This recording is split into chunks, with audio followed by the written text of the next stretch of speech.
Nellore rural నియోజకవర్గంలో అభివృద్ది పనులు ఊపందుకున్నాయి. గత ప్రభుత్వంలో అర్ధాంతరంగా నిలిపిన పొదలకూరు రోడ్డు పనులకు సంబంధించి ప్రజలు ఎదుర్కొన్న సమస్యలకు చివరి పరిష్కారం దొరికింది. గత ప్రభుత్వం పొదలకూరు రోడ్డు నిర్మాణం చేపట్టి ఒకవైపు మాత్రమే అధ్వానంగా నిర్మించి వదిలిపెట్టిన వైనం ఈ రోడ్డు ప్రజలకు ఎన్నో ప్రమాదాలకు కారణమైంది. ఈ అంశాన్ని అప్పటి ప్రభుత్వానికి ఎమ్మెల్యే కోటంరెడ్డి శ్రీధర్ రెడ్డి ఎన్నిసార్లు విన్నవించినా స్పందన లభించలేదు. అయితే తెలుగుదేశం పార్టీ అధికారంలోకి వచ్చిన తర్వాత నెల్లూరు రూరల్ ఎమ్మెల్యే కోటంరెడ్డి శ్రీధర్ రెడ్డి ఈ సమస్యను నేరుగా ముఖ్యమంత్రి చంద్రబాబు నాయుడు దృష్టికి తీసుకెళ్లారు. ఫలితంగా నిలిచిపోయిన పనులతో పాటు కొత్త అభివృద్ది కార్యక్రమాలు కూడా నిధులు మంజూరయ్యాయి.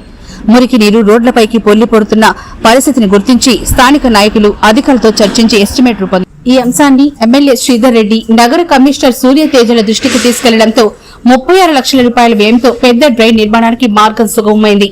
ఈ నిర్మాణంలో సుమారు 200 కుటుంబాలు లాభపడనున్నాయని అధికారులు చెబుతున్నారు. ప్రజల్లో సంతోషం వ్యక్తమవుతోంది. నాయకులు అంటే ఇలాగే ఉండాలంటూ స్థానికులు కోటంరెడ్డి శ్రీధర్ రెడ్డి, కోటంరెడ్డి గిరిధర్ రెడ్డిలను అభినందిస్తున్నారు.